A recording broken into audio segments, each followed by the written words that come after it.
This episode is brought to you by the RVA Podcast Network. Find more information at rvapodcast.org.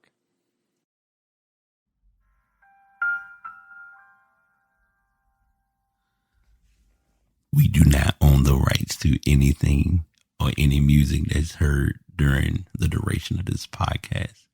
Also, a lot of these shows will have explicit content. So if you are not a fan of any cursing or profanity, you may want to walk away, but that does not mean that every show will consist of such. Welcome to season 6 of The Pass, BT. Didn't think we'd get here, but here we are. Show going a bit of a different direction, as you may have noticed near the end of season 5. Sports is still a thing, but not as much. You'll get more information about what's going on in the tech world, what's going on in the music world. We actually have kind of gotten rid of Ass of the Week. Once in a while, you may get one here and there, but I still want to stick with the main gist of passing the message to you all. So take your time, but don't waste your time as you sit and enjoy a new season of The Pass with your host, BT.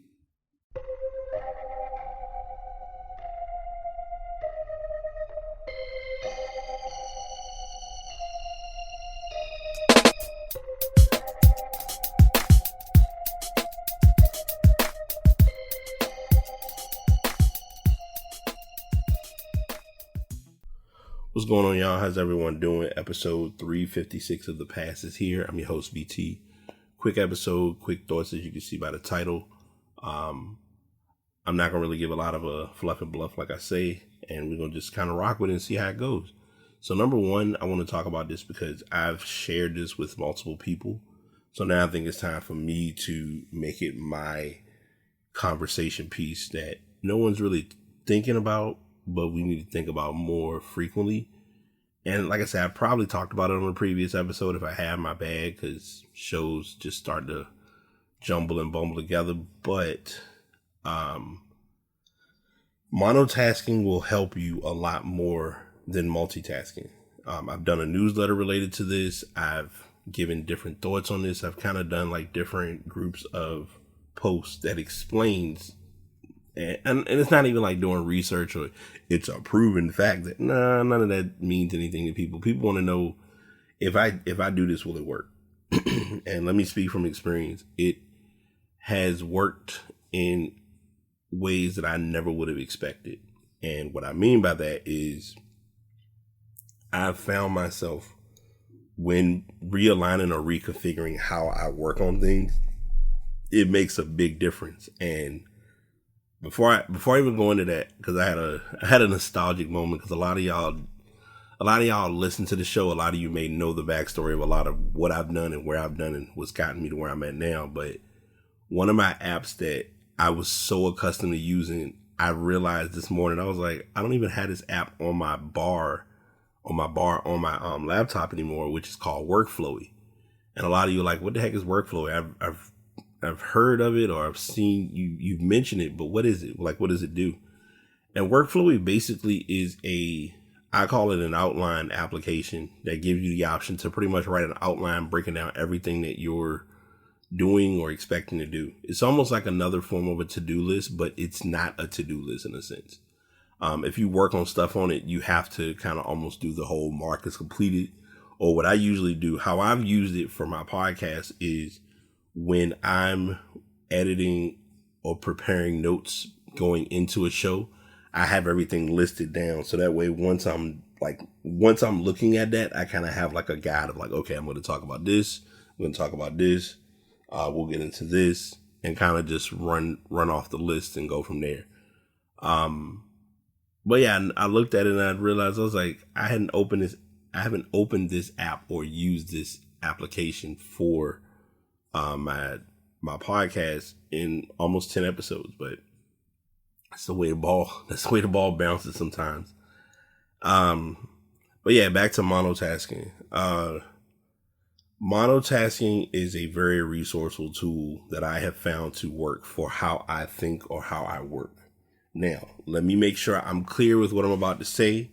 The information that I'm providing, these are not my personal things that I have done. However, they are resourceful tools and or tips that I have gotten along the way in becoming better with monotasking. So I want to be sure that I add that to this conversation before I just come out here and just say, oh, monotasking is everything, like it's something you need to do. No. I've realized that it's important to be sure when you're talking about things to give the people the credit that they deserve, that have either introduced it to you or that has made it a conversation. So the company who I've gotten this from is called, and I'm going to make this a little abbreviated, but I'm also going to layman's it for all of you who are listening. The name of the group who did this is Spacetime Monotasking. They have a couple of channels. They have a channel on YouTube. The channel I've found has been very underrated because what it does is they have different like listening sessions or quick minute sessions. So if you need like a 15-minute session, if you need a 25-minute session, there's like a 25-minute timer that will show up and it has like music that plays and you can just kind of have that as your background while you're working on stuff. Now, monotasking pushes it a little bit and it sends it to another level. What I mean by that is it puts you in that position of mainly 4 steps. Identify your task and time, set up your space, eliminate distractions, and start the clock.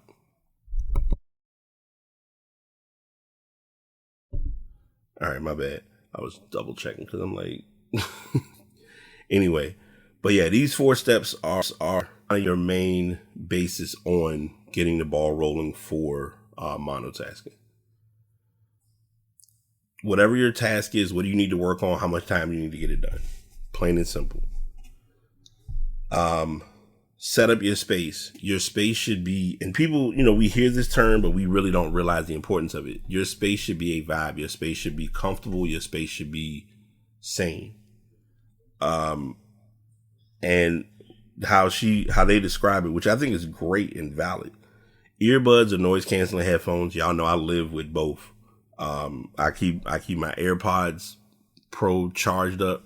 I'm wearing the Sonys for the podcast, but if I need to use them for studying, they're great to throw on. A perfect resource. Beverages, you can do water, whatever you find that works for you, but something that is going to help you, not going to harm you. A candle, if you want to remove any negative energy. It's a way to kind of keep like a focal point in a sense, which I think is helpful. Pad of paper. I've personally found that I keep 3 pads available. I have one that I keep in my room. I have one that I keep in another room that's where I currently am. And I have a third that I keep with me in my book bag. Now, granted, the third one I really don't use because I already have a book called Brain Dump. So anyone that knows me, I'm always dumping out thoughts, trying to get things written on paper. Speaking of which, I need to, as I'm listening to this come back to me, I need to work on adding to my brain dump and really getting some stuff out because I want to plan this week out and get more productive. Because I even asked a friend of mine, like I'm holding her accountable, like, hey, hold me accountable, making sure I'm doing what I need to do. And also fidgeting. As y'all know, I'm a advocate of the fidgeting accessories because I do a podcast and it's a little different in my case. I use fidgets that are not loud. Now, let me be clear. Fidget Cube is still the GOAT. Say what you want. Fight me. We can talk about it off air. Realistically, it's not a fightable discussion, but on the same token, I will say that my Fidget Cube has been like my sanity, my sane level of saving grace. And to add to that, like I have a couple of fidget spinners that I'll use from time to time, but those are helpful if you're not in a noise-based environment. I always, whether people think it's a thing or really don't realize the extent of it, I always keep a koosh ball nearby. That's been like the trend. Like I remember, I've talked about this before on the podcast where I had someone on as a guest and she was like so enamored and like taken in by just having like, she's like, oh my God, the koosh ball is so fun. Da, da, da. And I was like, this is just my thing. And it's worked. But my latest one, as y'all have heard me talk about time and time again, Ono Roller. I actually just left a review on their page for the steel version of the Ono Roller. Like I bought all 3 main versions. They just recently brought out the Ono Roller Steel Mini, which it's like a smaller version. So it works in two facets. If you want something that's in your hand, but no one really can see that you have something to control fidgeting, that's one side of it. The other side of it is for most women who want something that's smaller. If you have smaller hands, that's a more convenient option. So that's something to think about as well. They give some other ideas on how to set up your space, which are helpful. Eliminate distractions. This is gonna be like an unscripted segue, but I'm gonna talk about it now. Arguably the most difficult and the important and most difficult element of the flow formula, which is do not disturb. Placing your phone out of reach, turning off notifications, allow yourself to become unavailable to anything but your project. Even with me working on this podcast, I even used a product that I'm going to talk about in a moment as to why eliminating those distractions are important. Because even something as small as someone sending you a notification, on my computer is alert heavy. And I have to sometimes remember, bruh, you need to turn off or turn on, which I just did, turn on Do Not Disturb, because others don't know your day to day. They don't care about your day to day. They care about, I want to reach out to you and are you available? And that's it. But what I just recently purchased, which I think, I'm not telling everyone you have to buy one, because everything's going to be preferential and also what's beneficial to your budget or to your routine. First and foremost, let me make sure I do my other plug. If you're needing something that's not as controlling and not as aggressive, I will tell anyone, get a Bagby brand on bagby.co. If you go to their site, they have the Bagby bags that you can place on the back of your door. The newer version of them I love because it actually is the length of it is good enough where it can fit in it'll hold any device with no problem. So I like that one personally, whether it's made a big deal or not. The other option, or the other one that I have now it's called, the name of the brand is called Keepin' Box, but basically it's a phone lock box. Now, let me make sure I get this out on the table early. Hang on one sec. All right, my bad. So yeah, the device that I got is a phone lockbox, and I won't say I've gotten a lot of grief for it, but I've had a lot of head turning when I've told people that I got this product, because the first thing they're thinking is, so wait, you lock your phone in this device and you can't use your phone anymore? And I'm like, you can, you just can't it's not going to be as simple of an acquisition as you're accustomed to. So the timer can be set up to 12 hours. Now, the device that I got, that's the maximum for that one. However, there is a model that is out that is a flat version, and it gives you a more visual look and feel of your phone. And you can set that one as long as you can set it up to 99 hours. Now, the difference between the two is the device that I have, they give you what's called an emergency unlock. Now, an emergency unlock, you're only going to use as needed. So as needed means, okay, it's something I have to get to. It's an app or a program or something. And in order for me to do whatever my tasks consist of, it may possibly require me to need my phone. Let me give y'all a story time, because I've talked about this online. I think I shared it. I shared it on Twitter. I didn't share it on Facebook because I just didn't. Let me give a story time just to kind of set my foundation on my expectations and knowing that this is a legit product and what I was thinking. So Saturday, I got the product on Friday, or I got the item on Friday. Just kind of saw it, tested it out, seen what it was about. I'm like, okay, this is about to definitely change the game. I'm definitely going to be looking forward to using it. So Friday, I didn't use it because, I was out and about and I was chilling. So I really didn't get the full test and feel of it at the time. The next day, I get up and unknowingly, not thinking, I put it I was like, all right, I'm going to use this before I start work. So what I did was I put it in the, took the phone, set it inside, and it came, it was like, okay.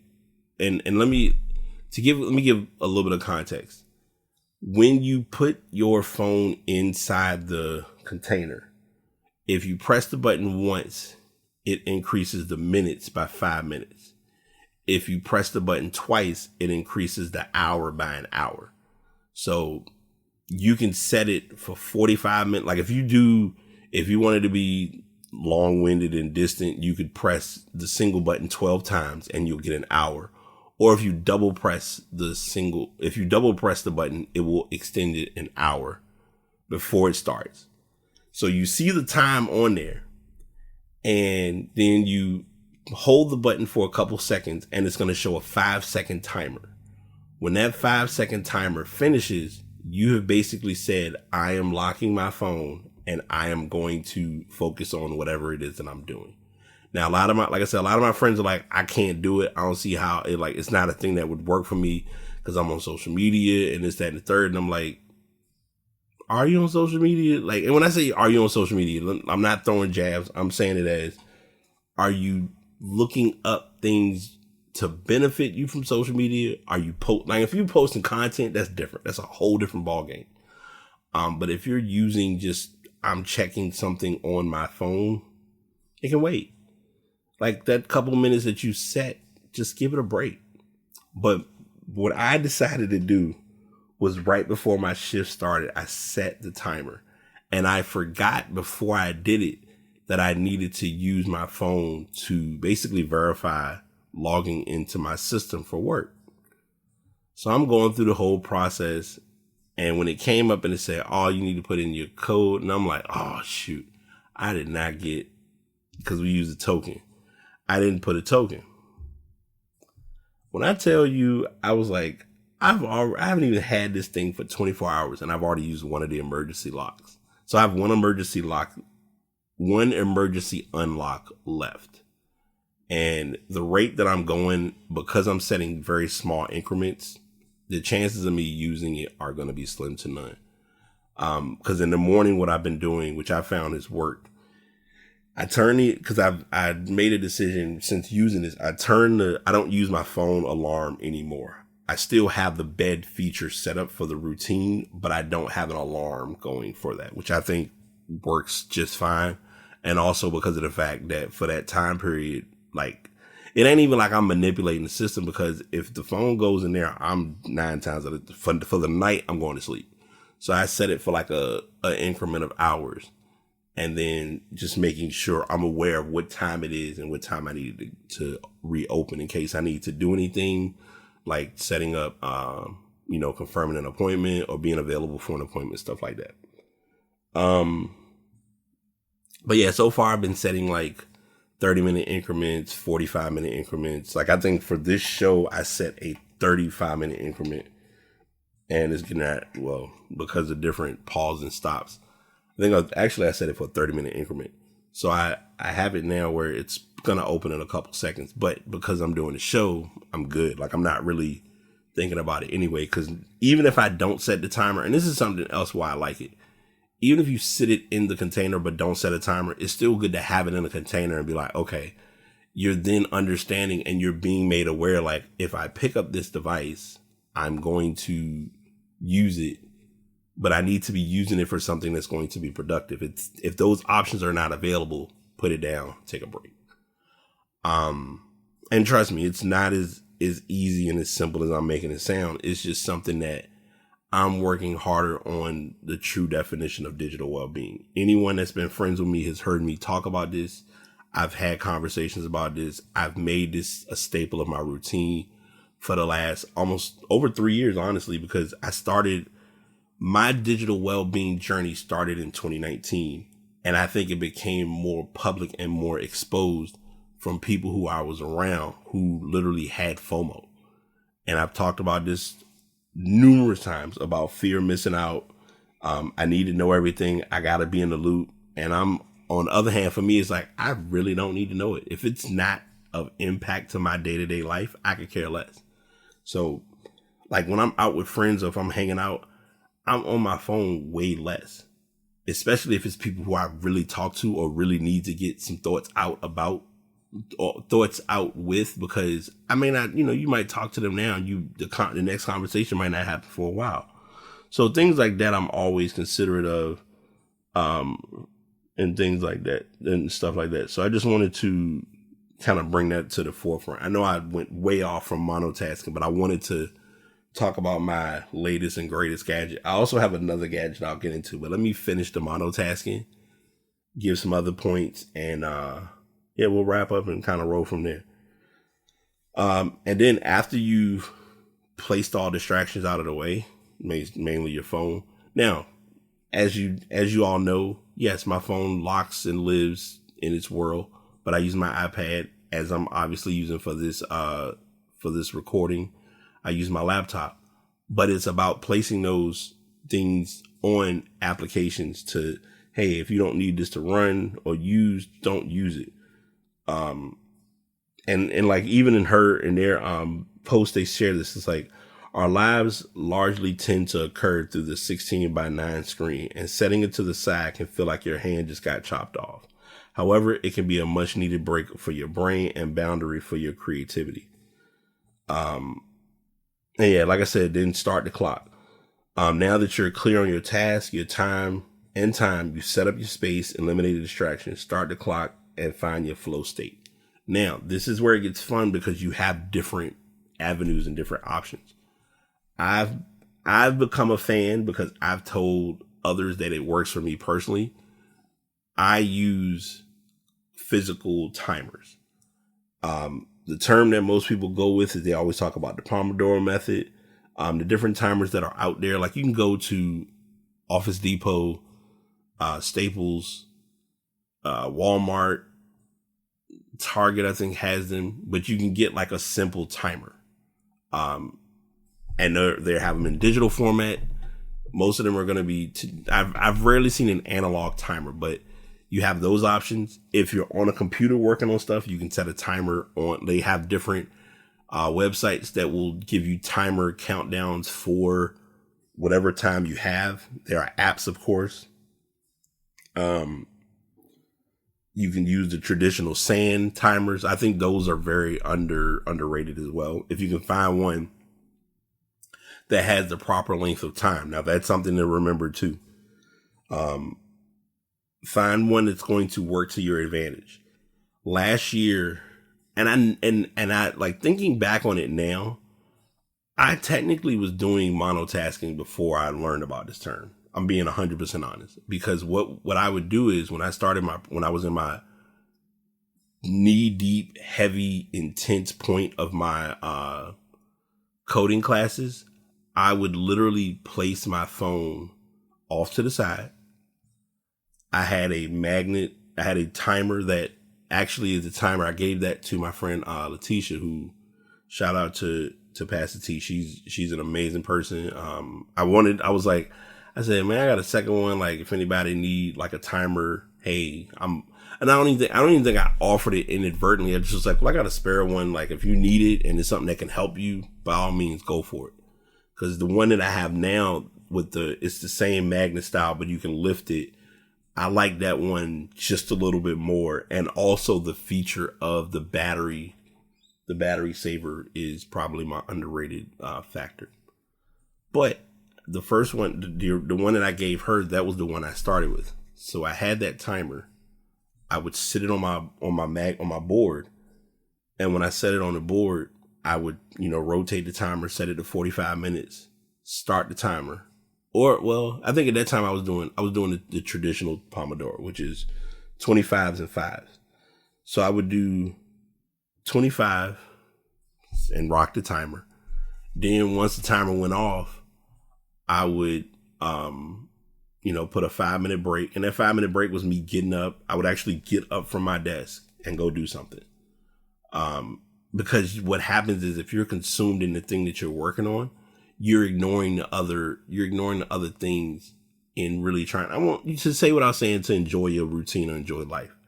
So it's literally about finding that balance and finding that happy medium. And that's something that I found has worked when there are things that you have to work on, like stuff that we don't want to do. As I've used the age-old phrase, eat the frog, which I'm going to get into another book that I got introduced to because I had a weight loss journey chronicle moment that was like, wow. But I'll throw that in. I'll throw that right after this topic.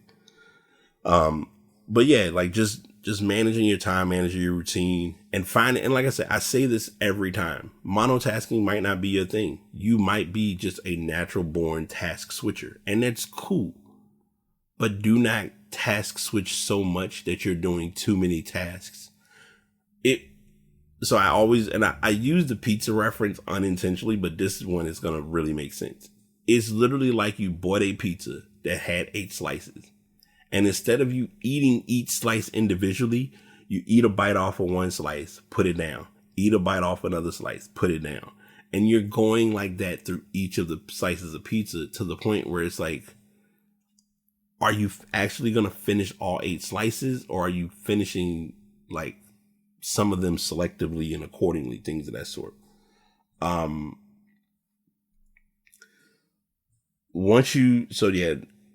Like I said, they have like an external, and then there are external timers you can find that can help you just keep your phone away.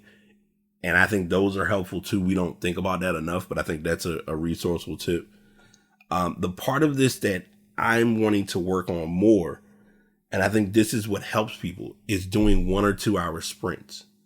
And what that means is, and again, this is all space-time monotasking. If you look it up, the resources that I'm reading this from, she has this information online. You can get a PDF and get her content and utilize it. I'm not going to take any credit for this because that's not how I function or how I roll whatsoever. But how it's set up is, okay, you're working on something and someone else is working on something. And I actually secretly but indirectly did this with someone a couple of weeks ago. But y'all are working on what you're working on. And what you do is you place your phone away. You will open a Zoom call. Now with Zoom now, because of COVID and because of the pandemic and all that jazz, they're not limiting people on the amount of time a session can be. You can go on a session and have it rock for hours if you wanted to. But you want to have it where you and the person are like on FaceTime or on Zoom. You don't need the session to be a full screen session where it's taking up a part of your desktop, but you want it to be there so you can see them, they can see you, and you just work on whatever it is you're working on. You set your background music, which any of y'all that know me, I call it a revised version of lo-fi. Let me make sure because it might not be. This is relaxation, lo-fi and chill. Lo-fi hip hop radio beats to study to. It gives a similar flow to Study Girl. It's just a more revised version of it, but I still think, I don't care what nobody say, the OG Study Girl is the GOAT, hands down, in the discussion. But yeah, I personally will say that this is something that can be useful and can be resourceful to do in your day-to-day with trying to become better with your tasks and your day-to-day routine. Because a lot of times we get up, we roll out, we say, all right, we're going to do stuff, and we don't do anything. So having someone to push you forward, I got a couple people who easily have been there for that and still are there for that. So I don't ever want to take that for granted. I just need to be more consistent and be more intentional. So I'm going to work on that. I'm going to give a weight update, but it's not a weight update. It's I almost quit update. I would say almost 2 weeks ago, I was going through the process, writing stuff down, walking, doing everything. And I just wasn't feeling it. I was like, this ain't me. I can't do it. And so the trainer who I'm working with, who's been like my accountability coach, he's in the UK, and we had a talk before I got to work. And it took him talking to me, and also me having to like really understand like the whole analogy or idea of like me versus me is a real thing. Whether you think it is or whether you think it's not, It's totally up to you. But me versus me is real. And so he talked with me, and we, had a conversation. He gave me some recommendation. He said the toughest part about it, the walking, the eating right, the trying to find ways to work out, all of those things are fine. It's the mental toughness and it's the discipline. That's where you really find how you can be challenged. And I did firsthand. So he recommended a book to me, and I'm like, great, another book. I was going to find a way to do audiobooks I'm indifferent about. And the only reason I say I'm indifferent about it is because there's not a process to really make it fluid enough. Hang on a sec.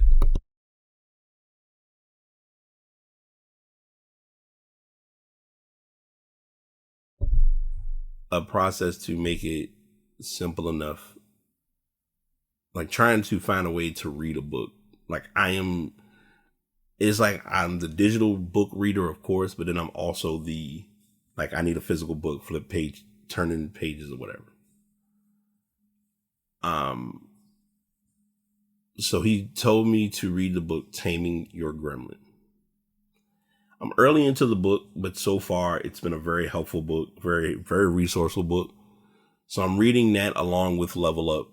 And I'm trying to find this way to get this happy medium between reading books at the same time. But even down to I ain't even being funny, reading Level Up has been like a challenge because there are different things that the book is asking you to do. And I'm just I'm reading it and writing down what to do, but I haven't made time to apply and work on the stuff that is being asked for of the book, basically. So that's been a bit of a tough hill to overcome, but I do have the Tame Your Gremlin book on my iPad or in the cloud through Kindle. So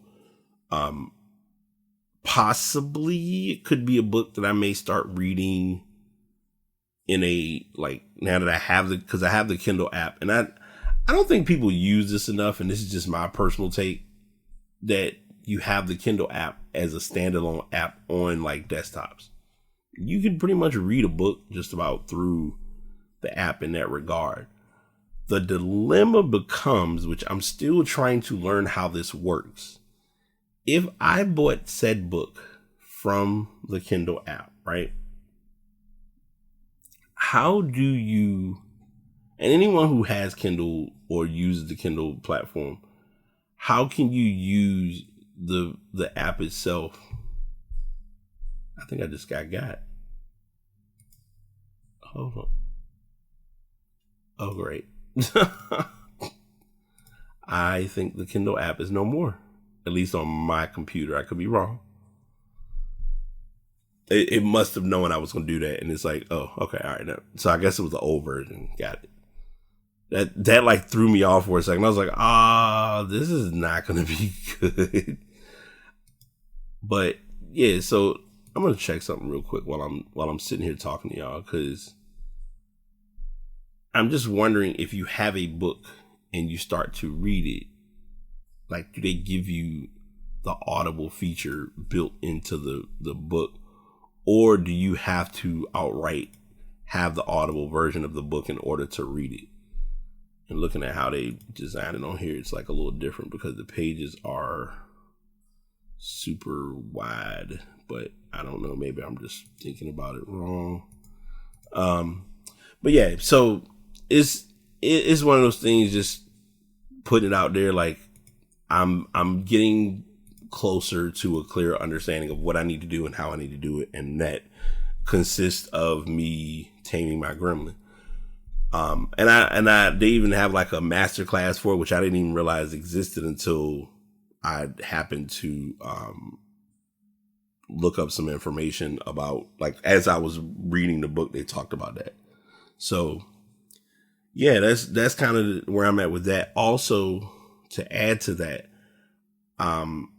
Friday, my boy, he and I got to hang out, and he's a trainer. He and I have been talking about training. He's been on me about training since 2018, 2019. And when we first talked about it, the conversation literally went, when I finish school, I will do it, or I will commit to it. Finished school, didn't happen. Of course, and it's kind of like it's literally like a full circle thing, because 2020, and I say this all the time, even in the pandemic, and this is how you know blessings come where least expected. 2020, there was a pandemic. I had 3 job interviews in 2020. I believe I had one at the beginning of the year for a networking job that I was just out of the scope for.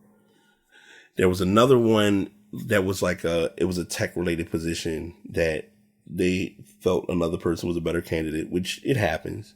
And the third one, I can't remember. It was near the early fall, early fall or late fall. I had another interview. Didn't get any of those jobs. Took a little bit of a blow for it, and it was a heavy hit. But the following year in 2021, everything switched, and that was where I got into scheduling, did the scheduling gig for a little bit. And then when I left scheduling, I went to where I'm at now. And why I think it's so interesting now for me, because not only am I there now, but I think why it really plays a bigger role is because I'm there and I know as my funding can be balanced, it will come together as it needs to. So I'm working through that, and that's been a big productive transition in itself. So, but yeah, to not go too far, of course, he talked with me, and I think it was the accountability was so clear, because he was like, look, I'm going to help you with the process. You got to just make sure once everything gets going that you can send everything in that Saturday. And I said, all right. That Friday, like I said, we hung out Friday. Literally that Saturday morning after my phone lock debacle, I got online, and literally that was the first task I did when I signed in and got it straight. So hopefully within the next week I'll hear from him. Start to get a habit, especially with having somebody closer. And it's not that I don't, and I'm saying this because I don't have a shame in saying it. It's not that I don't think the person who I'm working with to get training and help isn't going to be available to help me, because he has. And it's a group, and it's literally almost like a brotherhood type bond. But it's also even more beneficial when you have somebody right close to home that's look, bro, you can do this. You need to stop putting every excuse in front of what you're doing. And he's had to bring me out of my hole just as much as I've had to bring him out of his. So it's been that type of a bonding, or that type of a friendship. And even for me, that's still an adjustment in and of itself. So I know I went way off from Taming Your Gremlin, but I wanted to make sure I added those pieces and or components to the table as well. Final thought, and then we'll pass the message, and we'll let y'all rock. I have had my Apple Pencil for nearly a year. Obviously, I think January will officially be a year, but I got the iPad Pro at the beginning of the year. I have used my fair share of accessories with this pencil, between different cases, between different pencil tip covers, everything. I understand the true meaning of some things are worth waiting for. Because I'm wanting to say it was at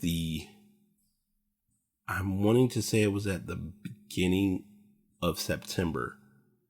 I ordered some pen tips for my Apple Pencil.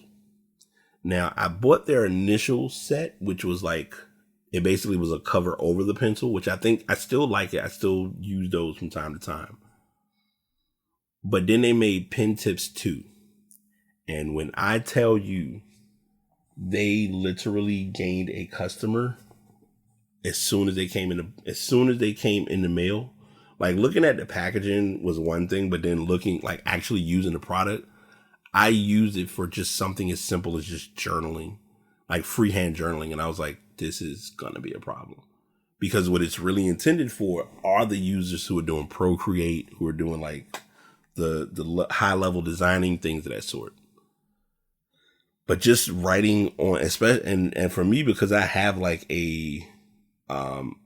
because I have a tablet, because I have a cover that is, how can I say it?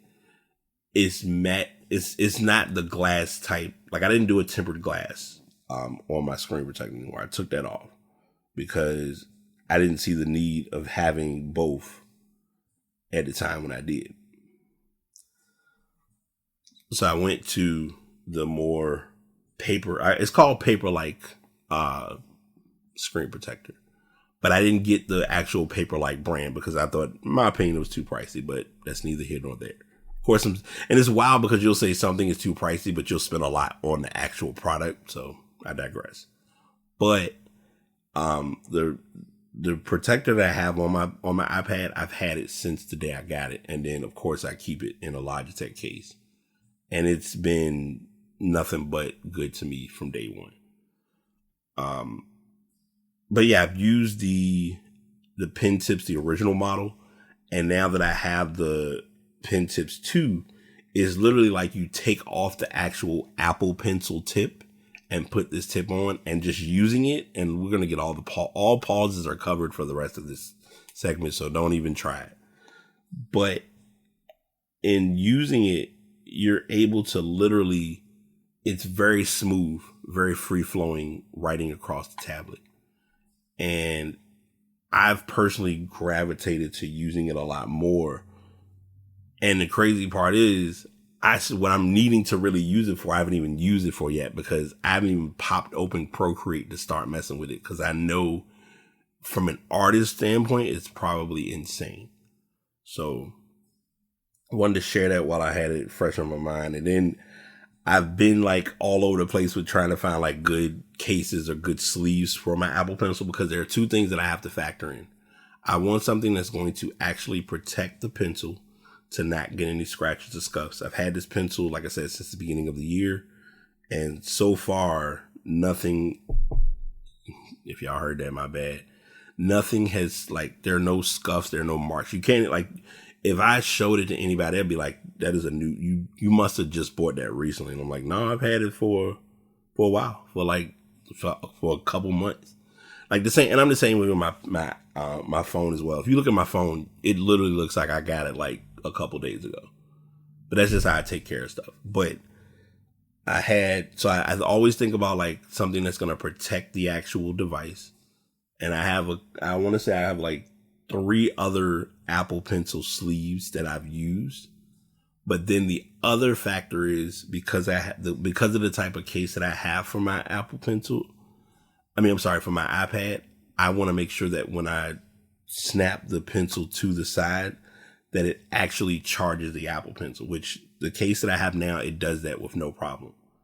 One of my first cases I bought, which was like an all red case, I still use that one. My gray case, which was from I think it's called Uppercase. That's the name of the brand, UPPR case. And then the recent one I got, which was like Sup case, I like the Sup case sleeve, but it's too big or too heavy to fit on the iPad. If I sit it off to the side, the only way that the Apple Pencil will charge is I have to take it out of the case for it to charge. So that was like one of those little nickel and dime type of things, but otherwise, like, it's not a bad product. So yeah, that, like, after going through all those, I've just kind of found that this one, it gives like the similar pencil look to it, but it's very generic, but it still is like convenient for what I need it for. And the main thing is the magnetic sits to the side, number 1, and number 2, which is the double tap. Anyone who owns an Apple Pencil, and I'm sharing this as a tech tip for the day. If you own an Apple Pencil and you need to remember to do this, be sure to keep in mind, if you want to switch between pencil and eraser while actively working on things, double tap where the magnet is, or where you would sit the Apple Pencil against the iPad. If you double tap at the bottom near the point, it will convert back and forth between eraser and pencil. And you can actually set and confirm that setting in your Apple Pencil settings. And a lot of people don't know that. So that's what I have for that. We're at a 43-minute mark with this show. Thought of the day, final message, pass the message, something to give you all to walk away with that's worthwhile. Be intentional. Do nothing without intentions. I've had a trifecta of words that have come back of context, perspective, and intentions. We need context, whether we claim we do or don't. Context goes a long way with how we address things. You can argue me about it. You can make a case and I will listen, but context goes a long way. If you don't give context to what you're saying, it's not going to make sense. Because if you're in your head and you understand what you're saying, that's great. But if the person you're talking to about what you're saying doesn't get it, it's no benefit at all. Perspective requires understanding of other people. Perspective requires understanding of other people. Perspective requires understanding of other people. Brian, why are you emphasizing perspective? Because people lack the understanding of what others are or aren't doing just for what they are looking for or what they find to be beneficial. When you're in a space to understand others, it makes for a much more productive dialogue. You can argue me up and down about it. We can have a dialogue. I can bring you on the show and I will definitely give you why that's important. But the important piece behind that is you have to be open-minded. If you're not open-minded, it's going to make for a conflicting conversation. And I've seen that firsthand in my recent experiences. And finally, what your intentions are and being intentional are very important. When doing something, like I think I may have talked about this before, but I've sat here and it's not something that I normally would sit and do, but it happened to be on these different cases of people that have been involved in trials of shootings or murders or homicides or whatever. I will be 100% honest. Their intentions were off. The math was not mathing. Like one person, you're not sitting here saying that you intentionally were you were doing harm to people and taking people's lives, and you did not realize you were doing what you did. I'm just not understanding that at all. But then again, I don't know that person's state of mind.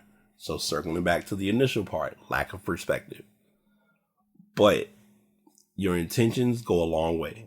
If you're intentional in working on your business, you'll succeed with your business. If you're intentional with your job and knowing what you're trying to do and where you're trying to go, you'll succeed in where you're trying to go with that.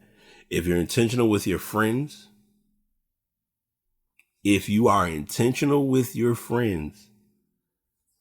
you can evolve. And when I say evolve, I mean that as there are friends that I have right now that have known me over 20 years that will tell me about myself and will listen and cleanly tell me when I'm wrong. And I've had that same experience and interaction with friends who I've known less time than that and still come out with good conversation and good context. But everyone's intentions are not the same. And if you don't get that, then there are going to be some bigger internal issues to work with or work against. But anyway, I'm going to go ahead and wrap this up. I hope y'all have an amazing week. And I will work harder on trying to finish out podcasts with not as much wordage, but can't make any promises. But until next time, this is the Pat signing out. Y'all have a good one. Well, that was definitely a fun show. I hope you all learned something. I hope you all gained some information either about myself or about yourselves, because I know with the message that's passed along, it's usually meant to do a little bit of reflection, maybe some shadow work. Not sure all about your niche or lane, but I want to take time and utilize this section to share. Thank you to anyone who has taken time to listen to the show, to subscribe to the show, to leave any comments, to leave any feedback. If you want to leave any information, the pastbtpod@gmail.com. Podcasts are uploaded using Buzzsprout, probably one of my favorite platforms to be on. And to all my artists, if you know that you have a gift, share that gift with the rest of us because we're waiting. Until next time, this is The Past signing out. Peace.